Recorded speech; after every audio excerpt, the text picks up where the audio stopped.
impossible à lui. Rien n'est impossible à lui. Une femme qui n'avait jamais connu d'homme a connu un enfant. Rien n'est impossible à lui.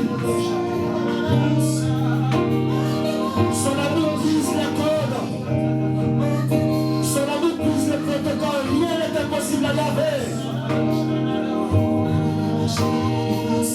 S'il a voulu que tu sois là, ça fait partie de son plan. Ne quitte pas ta position. Jésus, Jésus, Jésus, Jésus, Jésus, Jésus, Jésus, Jésus,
Est-ce que tu peux contempler sa présence? Est-ce que tu peux juste apprécier sa présence?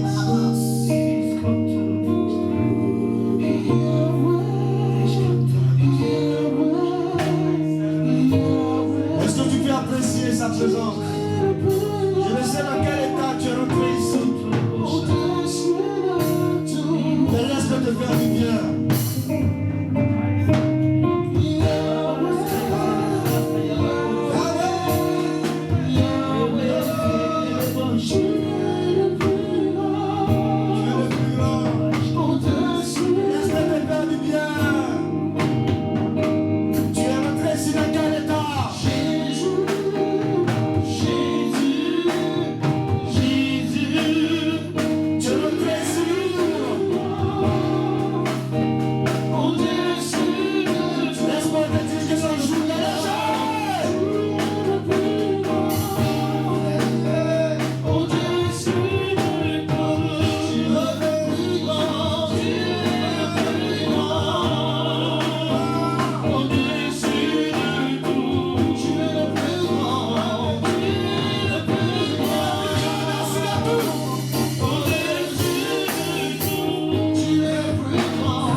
acclamer le Seigneur mieux que ça?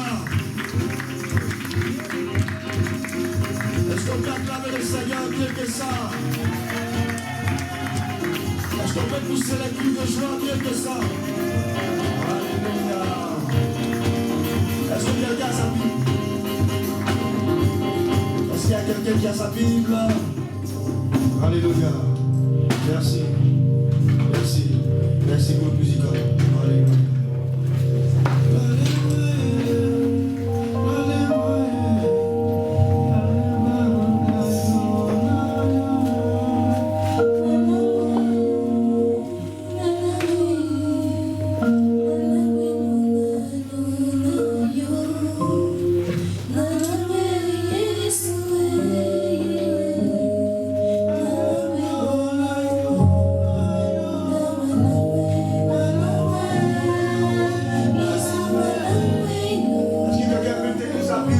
Dans cette mélodie.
Puis-je encore croire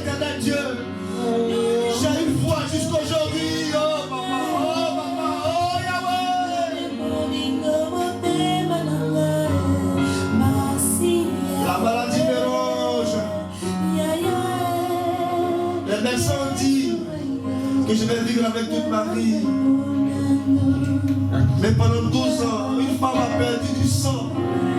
Éternel Dieu, parce qu'elle a juste touché ton vêtement, ce fardeau lui a été ôté. Je crois au bien, je crois au pardon aussi. Il me sera ôté. Éternel Dieu, physiquement, j'ai les atouts. Je me sens beau, je me sens belle. Mais éternel Dieu, j'ai l'impression que personne ne me voit. C'est comme sur moi, ils avaient mis un voile. Éternel Dieu. Ah, dans ce voile! Et fais-moi rentrer dans ma connexion. Oh Dieu. Je vois quelqu'un qui est tombé, qui est en train de se relever. Je vois quelqu'un qui trouve des forces, qui voit ses membres bouger, comme ces ossements, qui voit ses membres qui ont commencé à bouger. Je vois quelqu'un retrouver le sourire. Je vois quelqu'un retrouver espoir. Je vois quelqu'un croire encore à l'avenir. Oui, ça a échoué. Oui, tu as cru que c'était Dieu, mais ça a échoué. Oui, tu as cru que Dieu était au centre, malheureusement ça a échoué. Oui, même Dieu a échoué. Oui, il a conçu le monde. La Bible dit que les hommes étaient tournés vers le mal. Il a détruit ce monde avec une inondation. Oui, c'est vrai, ça a échoué. Mais qui sait? L'échec souvent dans le plan de Dieu. Qui sait? Souvent l'échec fait partie du plan de Dieu. Oui, bien aimé, souvent l'échec fait partie du plan de Dieu. Souvent Dieu te fait échouer. Souvent Dieu te ferme des portes pour te préserver. Pendant toutes ces années, tu as cru que Dieu t'avait oublié. Laisse-moi te dire. Parfois Dieu cache ses points pour les préserver de leurs ennemis. La Bible dit, Joseph, prends le petit enfant et va te cacher en Égypte. Je vois quelqu'un que Dieu a caché, qui va maintenant le révéler. Je vois quelqu'un que Dieu a préservé, qui va maintenant révéler à la nation. Il déclare que c'est ton année de rétablissement. Il déclare que c'est ton année de rétablissement. Il déclare que les prochains mois sont les mois de bonnes nouvelles. Je déclare que les prochains jours sont les jours de bonnes nouvelles. Je déclare que les prochains jours sont les jours de paix. Je déclare que les prochains jours sont les jours de sourire. Je déclare que les prochains jours sont les jours d'allégresse. Pour un homme, pour une femme, même pour un enfant qui a vu son intelligence brouillée. C'est comme s'il ne voyait plus rien. Je vois des intelligences renouvelées au nom puissant de Jésus. Que Dieu nous fasse du bien. Que Dieu nous fasse du bien. Que Dieu te fasse du bien, toi et ta famille. Que Dieu te visite, toi et ta famille. Je ne parle pas de toi, je parle de ton voisin. Que Dieu te visite. S'il s'agit de toi, dis amen. Que Dieu te visite. Que Dieu te visite. Que Dieu te visite. Que Dieu te visite et sa bonne visite. Que sa bonne main te touche. Au nom puissant de Jésus. Est-ce que tu peux acclamer le Seigneur? Est-ce que tu peux acclamer le Seigneur? Est-ce que tu peux acclamer le Seigneur de tout ça? Est-ce que tu peux prendre ta Bible? Est-ce que tu peux prendre ta Bible? Dans le livre de Juge 21, verset 25. Ruth 1 à 7. Ruth 1, chapitre 1 à 7. Ruth 19. Ruth 1, chapitre 19, au verset 22. Et Ruth 4, verset 11 à 17. Je récapitule. Juge 21, verset 25. Ruth 1, verset 1 à 7. On sera que dans le livre de Ruth. Ruth 1 encore, verset 19 à 22. Et Ruth 4, verset 11 à 17. Je récapitule.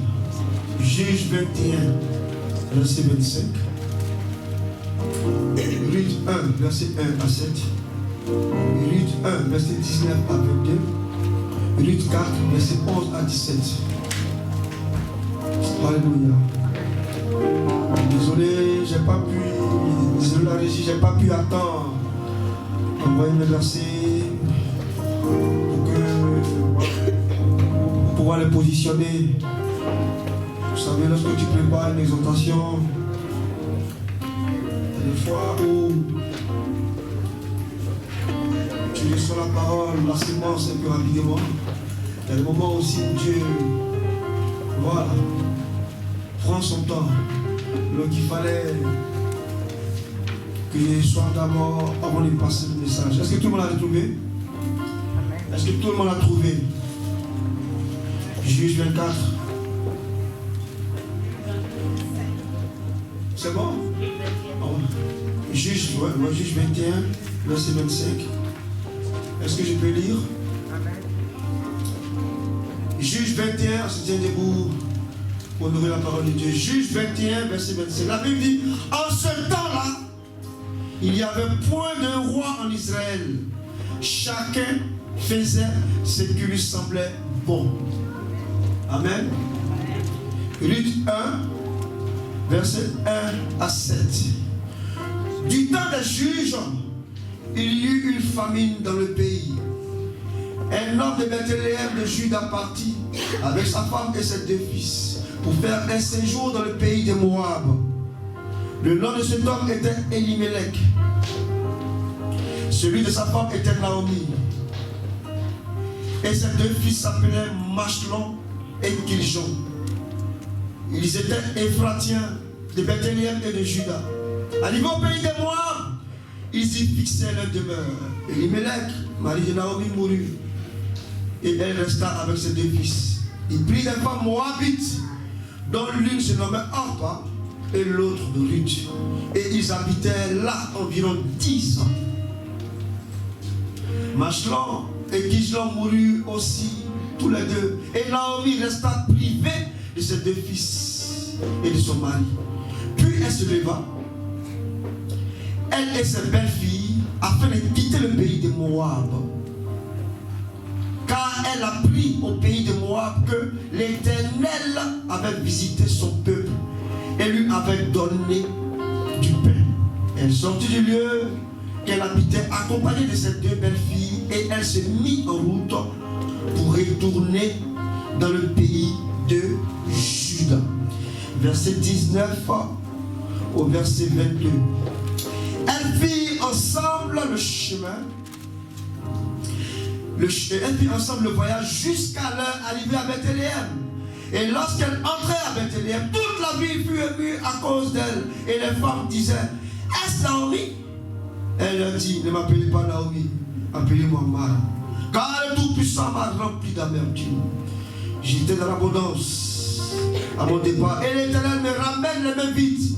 Pourquoi m'appellerez-vous Naomi, après que l'Éternel s'est prononcé contre moi et que le Tout-Puissant m'a affligé?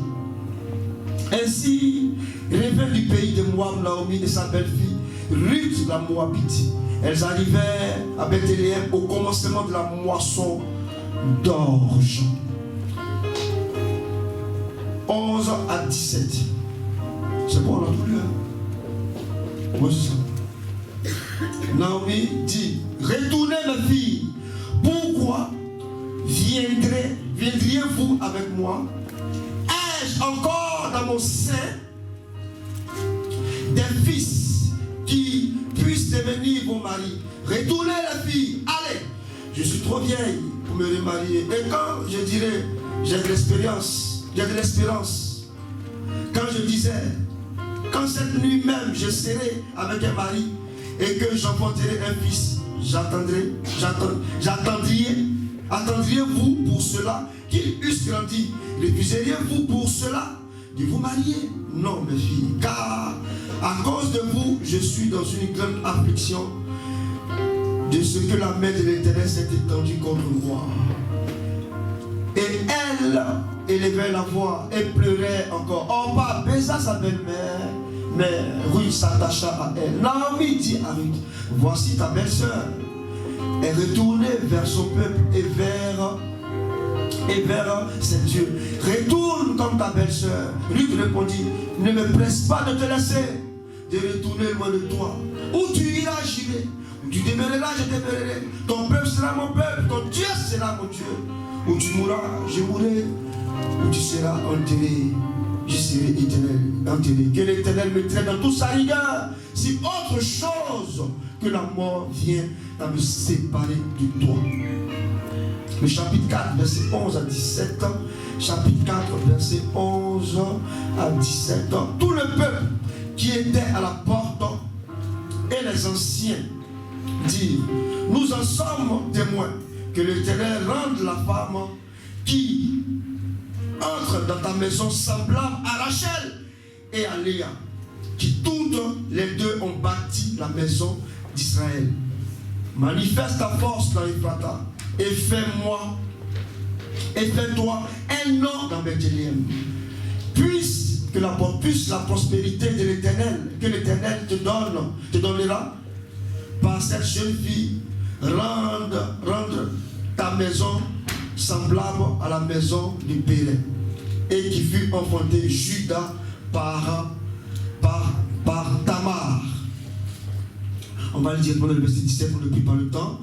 Les voisines lui donnèrent un nom en disant: un fils est né à Naomi, et elle appelait Obed. Ce fut le père d'Isaïe, le père de David. Que Dieu bénisse sa parole.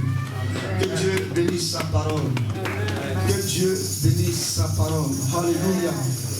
Alléluia. Que Dieu bénisse sa parole. Que sa parole nous fasse du bien. Alléluia. Meilleur vœu à tout le monde.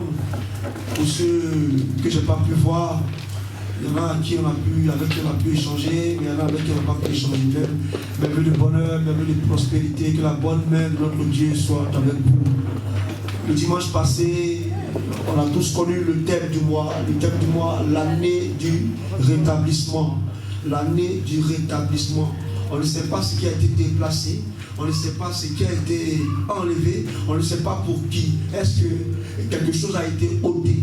Mais le thème du mois, le thème de l'année que Dieu a placé sur le cœur de ta servante, de la servante, est l'année du rétablissement. Je vais bénir le leadership dans lequel nous opérons ici, monsieur et madame Kodjo, voilà, qui nous permettent d'être là, qui nous permettent ici de nous expliquer. Que son nom soit élevé, que Dieu bénisse leur vie, que Dieu bénisse leur famille. Alléluia. Merci à vous aussi qui êtes là. Voilà. Le ministère a 10 ans, mine de rien. Dis à ton voisin, mine de rien. Voilà. Merci à ceux qui ont été là depuis ces 10 ans. Merci à ceux qui ont fait 9 ans, ceux qui ont fait 8 ans, ceux qui ont fait 7 ans, 6 ans. Voilà. 4 ans, comme moi. Voilà. 3 ans, 2 ans et 1 an. Que Dieu vous bénisse, que Dieu se souvienne de vous. Alors, bon, c'est pas vrai. Ah, on dit moi. Ah, on dit moi j'ai 6 ans. Ah ouais? Jusqu'à ce point-là? Ok, on dit moi ça fait 7 ans. Non, mais je suis un patriarche de cette église. Que Dieu bénisse sa parole. Est-ce que tu peux acclamer le Seigneur pour ça? Alléluia.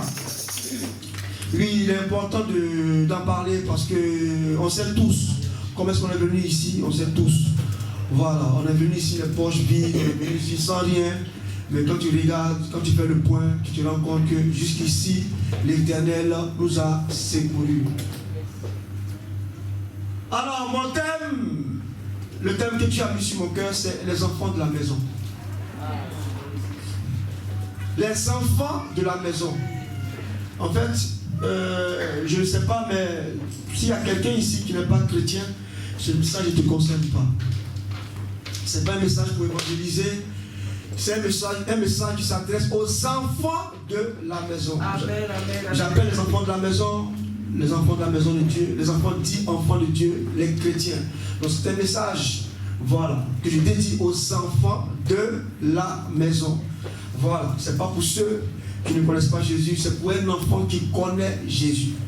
Les enfants de la maison. Vous savez, dans la Bible, il y a plusieurs figures de style qui sont utilisées.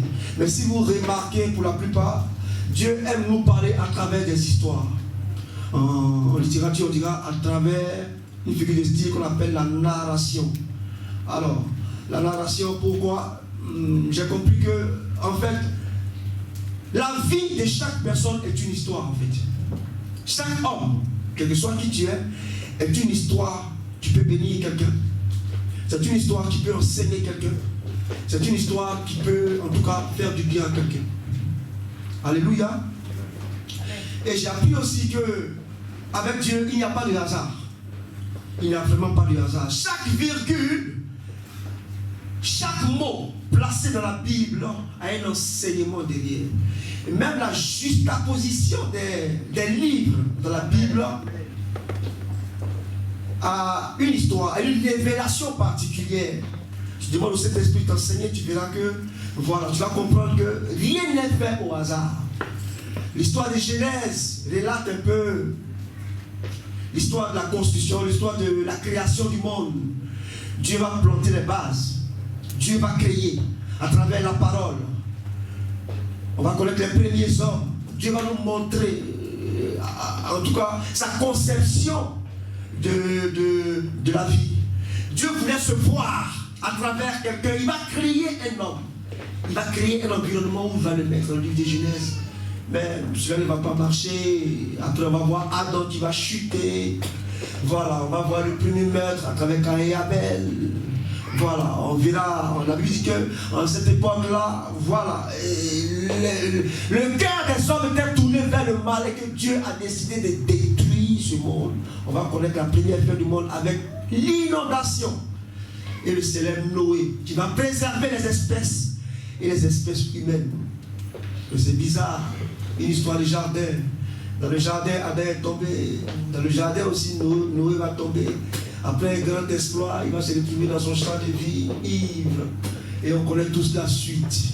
Voilà, ensuite nous allons voir l'histoire, en tout cas, Genèse, on va voir l'histoire d'Abraham, l'histoire d'Isaac, l'histoire de Jacob. Pour terminer avec l'histoire de Joseph.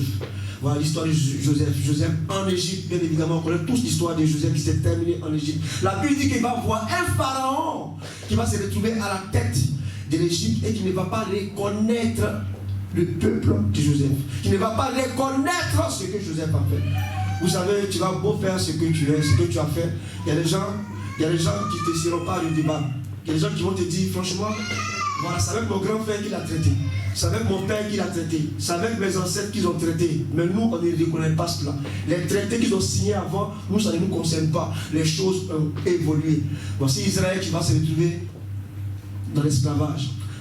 Israël sera esclave en Égypte pendant 430 ans. Nous allons rentrer dans le livre d'Exode. Parce que Dieu va susciter quelqu'un. La Bible dit que Dieu va entendre les pleurs de son peuple et Dieu va susciter quelqu'un comme Moïse. Un leader charismatique comme Moïse qui sera élevé dans toute l'intelligence égyptienne. Lui, selon le plan de Dieu, un enfant miraculeux, un enfant, voilà, avec une destinée assez spéciale.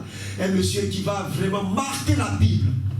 Et c'est l'histoire d'Exode, qui est particulièrement le deuxième livre de la Bible, parce que c'est Moïse qui va sortir Israël de l'Égypte. Bien aimé, dans le livre de Lévitique, Dieu va nous montrer comment est-ce qu'il aimerait qu'on l'adore. Parce qu'ils sont un peuple qui, avec 430 ans en Égypte, ils ont oublié leurs anciennes valeurs. Ils ont oublié leur Dieu. Ils ont dû adorer le Dieu de l'Égypte. Les dieux des Égyptiens, Lévitiques. On va voir l'histoire du tabernacle, l'histoire d'Aaron. Voilà, l'histoire d'Aaron. On va entendre des mots comme si tu es souillé, tu ne t'approches pas du lieu saint. On va voir des thèmes comme des animaux impurs, des animaux purs. En tout cas, Dieu va vouloir être proche de son peuple, mais il va imposer une certaine méthodologie. Dans le livre de Lévitique, dans le livre de Nombre, c'est pareil. Voilà, c'est pareil. C'est le dénombrement aussi, parce que l'Égypte vient d'arriver, parce que Israël vient d'arriver. On va entendre aussi parler de la manne. On va voir le vrai comportement des Israélites, leur rébellion, leur colère, leur crainte, des gens qui sont tirés de l'esclavage, qui vont se rébeller contre la personne qui, en tout cas, va les sortir de ces problèmes. C'est comme ça l'homme est. Souvent tu penses l'aider, souvent tu veux l'aider, souvent tu crois lui faire du bien, mais c'est lui qui arrive ici, il se révèle. Des enfants que tu as pris en Europe, tu les as ramenés ici, ils deviennent plus têtus que les enfants d'ici. Des gens que tu as pris qui n'étaient rien, tu les as ramenés ici, ils reviennent, se retournent comme toi. Voilà, c'est le propre de l'homme. Vous allez voir, Israël va se rébeller contre Moïse. Alors, en tout cas, tous les 5 premiers livres, c'est vraiment Moïse. Et à l'entrée de cela, lorsque Moïse va décéder, lorsque Moïse va lui aussi entrer en colère, voilà, Dieu va le priver des Canaan. La Bible dit qu'il n'aura pas, qu'il sera, et en tout cas, il sera interdit d'entrer. Lui et toutes ces personnes-là qui sont rébellées contre Dieu, Dieu va les empêcher. Voilà, dans Deutéronome, voilà. Mais il y a quelqu'un qui va rentrer en scène après la mort de Moïse. La Bible dit que Moïse, c'est serviteur de Dieu, Josué, serviteur de Moïse. Il y a quelqu'un, leader charismatique, tel que Josué, qui va rentrer en scène. Aujourd'hui, ce n'est pas une prédication, c'est une histoire que ça me raconter. Il va rentrer en scène, il va entrer sous l'onction de son papa, sous l'onction de son leader, il va faire ce qu'il pouvait. C'est Josué qui va permettre à Israël de rentrer dans Canaan. À ce niveau-là, j'aimerais m'arrêter et dire à quelqu'un. Souvent, par but de langage, dans les exhortations, dans les prédications, on a tendance à assimiler Canaan au paradis. Bien aimé, Canaan n'est pas le paradis. Bien aimé, à Canaan, il y avait des géants. Bien aimé, à Canaan, il y avait des Philistins. Bien aimé, à Canaan, il y avait Goliath. À Canaan, il y avait les murs de Jéricho. Bien aimé, à Canaan, il y a eu des combats. Je vais dire à quelqu'un, il ne faut pas faire l'amalgame entre la promesse et le paradis. Ce n'est pas parce que ton père t'a promis un vélo que pour conduire le vélo, ça sera facile. On fait souvent l'amalgame. Israël pensait que Canaan allait être facile, mais ils ont été confrontés à pas mal de combats. Josué va mourir et Israël ne va plus avoir un genre de leader. Vous savez, il y a un genre de personnes que Dieu donne dans une destinée, que Dieu donne dans un pays, que Dieu donne dans une nation. Souvent, tu as l'impression que ces personnes-là peuvent les avoir encore pas en temps de décennies. Exemple, en Côte d'Ivoire, dans le domaine du football, on le dit nous-mêmes de façon banale, un gars comme Drogba là, pour avoir des joueurs comme ça, peut-être c'est dans 10 ans, dans 20 ans, dans 30 ans. Oui, il y a des gens qui naissent avec une option particulière. Il y a des gens que Dieu amène, voilà, dans une génération spécialement pour une mission bien définie. C'est pourquoi lorsque Moïse va partir, Josué va faire ce qu'il pouvait, mais après Josué, il n'y aura plus personne. Malheureusement, il n'y aura plus personne, il n'y aura plus quelqu'un avec ce charisme. La Bible dit qu'une génération vient et une génération s'en va.